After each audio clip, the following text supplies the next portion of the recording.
অবশ্যই আমাদের গাইস আমি আরো লাউ গাছ আপনাদেরকে দেখাবো, আসুন আমার সাথে।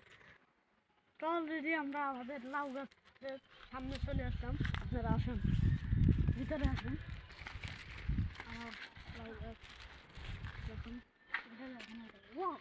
আমাদের লাউ গাছটা অনেক বড় হয়ে গেছে, এটার বাদে এটা করে যেতে পারে, তার জন্য আমি এই জালটি দিয়ে ফেলছি। আপনারা দেখুন আমার লাউ গাছটি অনেক বড় হয়েছে, আমি আশা করি এটা আরো বড় হোক। আমার লাউ গাছ আরো দেখাবো যদি বাগিয়ে থাকে। আল্লাহু আকবার, ওরে ভাই আমার লাউ গাছের কি হয়ে গেল, আল্লাহু আকবার ভাই আমার লাউ গাছের কি হলো ভাই, এটা যাতে খাইছে আচ্ছা যদি আমি একবার দেখতাম ভাই। আরে ভাই আমার লাউ গাছটা কে খাইলো।